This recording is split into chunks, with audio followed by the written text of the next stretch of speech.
नमस्कार दोस्तों, आप सभी का मेरे चैनल मुनिया कहानी में बहुत बहुत स्वागत है। आज हम एक मेंढक की कहानी सुनेंगे। कुएं में बहुत से मेंढक रहते थे। उनके राजा का नाम था गंगदत्त। गंगदत्त बहुत झगड़ालू स्वभाव का था। आसपास दो तीन और भी कुएं थे, उनमें भी मेंढक रहते थे। हर कुएं के मेंढकों का अपना राजा था। हर राजा से किसी न किसी बात पर गंगदत्त का झगड़ा चलता ही रहता। वह अपनी मूर्खता से कोई गलत काम करने लगता और बुद्धिमान मेंढक रोकने की कोशिश करता तो मौका मिलते ही अपने पाले गुंडे मेंढकों से पिटवा देता। कुएं में मेंढकों के भीतर गंगदत्त के प्रति रोष बढ़ता ही जा रहा था। घर में भी झगड़ों से चैन न था।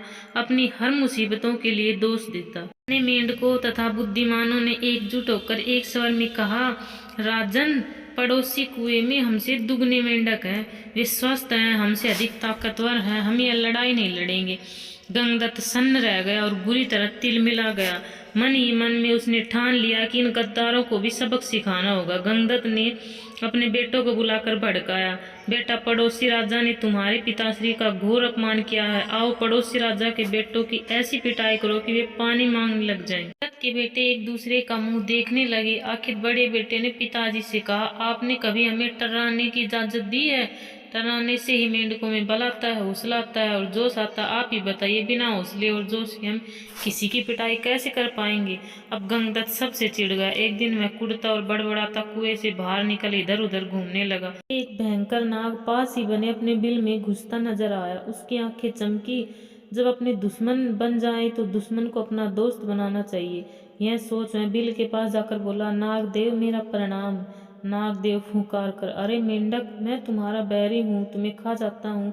तू मेरे बिल के आगे आकर मुझे आवाज दे रहा है। गंगदत्त डराने लगा, हे नाग, कभी कभी शत्रुओं से ज्यादा अपने धोखा देने लगते हैं। मेरा अपनी जाति वालों और सगों ने इतना घोर अपमान किया है कि उन्हें सब सबक सिखाने के लिए मुझे तुम जैसे शत्रु के पास सहायता मांगने आना पड़ा।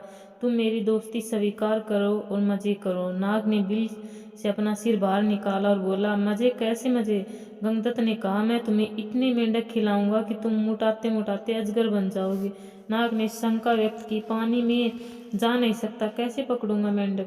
ने ताली बजाई, नाग भाई, यही तो मेरी दोस्ती तुम्हारे काम आएगी। मैंने पड़ोसी राजाओं के कुओं पर नजर रखने के लिए अपने जासूस मेंढकों से गुप्त सुरंगें खुदवा रखी हैं। हर कुएं तक उनका रास्ता जाता है। सुरंगें जहाँ मिलती है वहाँ एक कक्ष है। तुम वहाँ रहना और जिस जिस मेंढक को खाने के लिए कहूँ उन्हें खा जाना।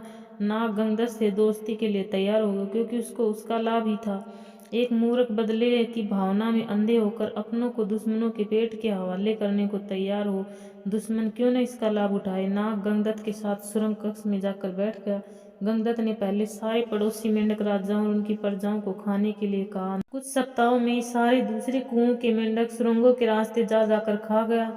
जब सब समाप्त हो गए तो नाग गंगदत्त से बोला, अब किसे खाऊं, जल्दी बता। 24 घंटे पेट फूले रखने की आदत पड़ गई। गंगदत्त ने कहा, अब मेरे कुएं के सभी सियानों और बुद्धिमान मेंढकों को खाओ। खाए जा चुके तो प्रजा की बारी आई। गंगदत्त ने सोचा, प्रजा की ऐसी की तैसी हर समय कुछ न कुछ शिकायत करती रहती है। उनको खाने के बाद नाग ने खाना मांगा तो गंगदत्त बोला, नाग मित्र, अब केवल मेरा कुनबा और मेरे मित्र बचे हैं। खेल खत्म और मेंढक का जन्म। नाग ने फन फैला और फुकारने लगा, मेंढक, मैं अब कहीं नहीं जाने का, तो अब खाने का इंतजाम कर, वरना तुम्हारी खैर नहीं। गंगदत्त की बोलती बंद हो गई। उसने नाग को अपने मित्र खिलाए, फिर उसके बेटे नाग के पेट में गए। गंगदत्त ने सोचा कि मैं और मेंढकी जिंदा रहे तो बेटे और पैदा कर लेंगे।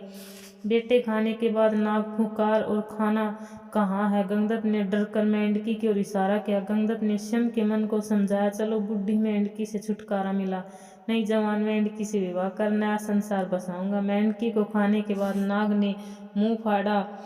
खाना।